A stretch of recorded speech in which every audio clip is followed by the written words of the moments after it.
If a neighborhood's a location, it's also the people who define its character. Thanks to the Legacy Project, there will be a chance to learn about the character of Roxbury and the contributions of individuals and families. A reception for the project will take place later this week at the Bruce Bowling Municipal Building. Our guests are two of the participants, members of the Mohammed family. We'd like to welcome Latifa Ali and Dr. Lesa Dennis-Mahamed, who's the CEO and president of Gallery Eye Care, LLC. Thank you both very much for being with us. Thank you for having us. I want to talk about just this whole idea of having a legacy for a neighborhood. Legacy means something's been left to you by somebody who came before. Latifa, tell me that story. Well, I think it's exciting because, a lot of times when people think of Roxbury, they haven't historically, at least in the last 50 years, thought of some of the positive pieces, some of the bricks and mortar that's been left. There's been a lot of development that's been happening recently, but there have been families that have kind of laid the pipeline to that. And so when we're talking about legacy, we're talking about some development, some bricks and mortar, but we're also talking about some cultural richness that's been inherited through some of the families. And all of the families, I'm sure, have something to contribute, but this project just identifies like a few of them. Right. Doctor, what about your sense of legacy, the story about your family that you think ought to be known better? Sure. Well, about some 20-odd years ago, my mother and Joyce Stanley, they came up with economic revitalization for Dudley Square. I had no idea 20 years ago that I'd be actually opening up an optical shop, Roxbury's only standalone eye care facility in Roxbury. And I think part of that is because of her dream to have people in the community service the community, Latifa, talk about your mother. She's an activist and an artist. So Jacqueline Mohammed, she started the first Roxbury Family Festival and Parade. She was an activist and an artist. She did a lot of development work. A lot of bills were written in conjunction with some of the local politicians. She just was an organic person who did a lot of work on the ground with people. I can't walk through the community without people actually getting teary-eyed. She died some 17 years ago, but they still get teary-eyed from the communication and connections that she made then. And she was an artist. She was there for one of the first projects, the Ujamaa Mart, that was right there in the Dudley Square area. So she has been kind of the fabric, a part of the fabric of this community. And we're really excited that although she's been gone all this time, that she planted these different seeds, not just in her lineage and her children, but in other community members that are now sprouting up in different kinds of ways. And of course, when you look at her artwork, some of the portraits that she came up with, what do you get from that? Well, she had this theme. One was, can you see why African children don't cry? And she has a woman with a baby on the back. And it kind of speaks to the nurturing mindset that she had for the community life in general.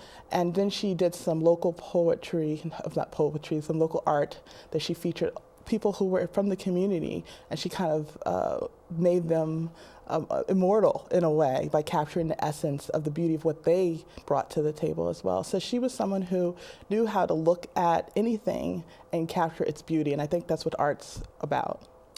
Doctor, what about your own development in your career? Anybody who helped you along the way or that made you motivated to go in that direction? Oh, so many people. I would feel uncomfortable shouting out some names because of others that I might slight.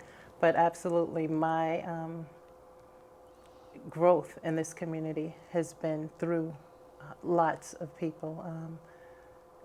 Just harping on one thing Latifa talked about with my mother being an artist, some of her artwork will actually be on display. So when we do our grand opening, Gallery Eye Care, it all came because of my mother. So for the first month or two, we'll just have her artwork on display. So, if anyone's interested in seeing some of the pieces that Latifa alluded to, absolutely.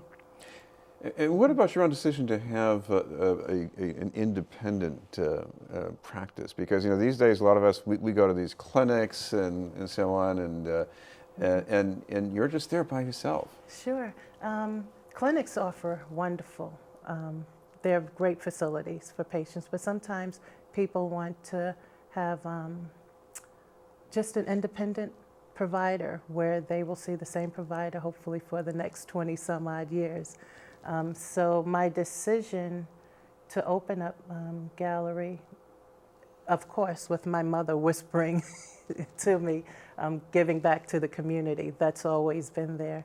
And I've been doing this for some 20-odd years, so it's absolutely beautiful to be around the corner from where your Jama Mart is, you know, in the Bruce Bowling building. And it's not only going to feature my mom. I think they're going to start off the artwork with hers as a base, but it's going to feature different artists as a eye care center in general. It's going to be a gallery for art to be featured from Roxbury artists and other artists as well as an eye care center.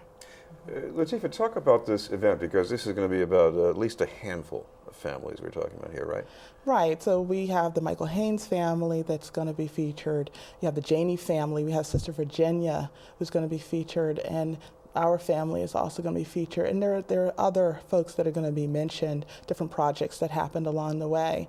I'm really excited about it. It came organically through the Grove Hall Trust. And it was a project that Mohammed came up with. It's going to open up with a reception on November 5th at 6 p.m.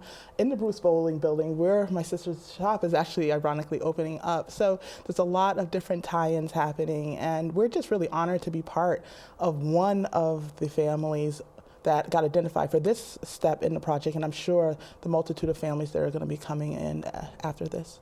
You know, I was looking at some photos posted by Mohammed going way back several decades, actually, and one thing that comes to my mind is that there's so much that's been built up and made better in the intervening years, and I guess that's something these families have a lot to say about. I think they offer. They have two commonalities that I can see. They came with their own passion for whatever it was. My mother might have been the art and culture, and even some of the legislation to make sure that everybody got a fair shake at everything in community life. But they also came with the idea of developing, but allowing those who had the development around them to be a part of that development, and that even if gentrification was going to come, they were going to be at the table making sure that they could stay and keep the families, the legacy in place. Doctor, what about the need to get this story? I mean, I think maybe you saw this too, Ben Carson talking about when he was a kid growing up in Boston, and it sounded dreadful. Yes. To see people that look like you doing things are also important, you know, especially for the youth coming up.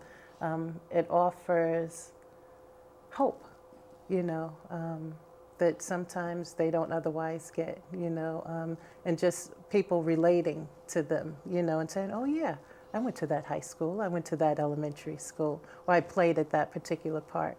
So absolutely, you know, for the youth coming up, it's so important for them to see people that look like them, that are doing things that are positive. Latifa, we should mention when and where this is happening. If people want to come in and enjoy it. So it's at the Bruce Bowling building. That's going to be this Thursday, November 5th. And the address there? 2300 Washington Street in Roxbury, Massachusetts. Right. Well, thank you both very much for being with us, Latifa Ali and Dr. Lesa Dennis-Mahamed. Our pleasure. Thank you.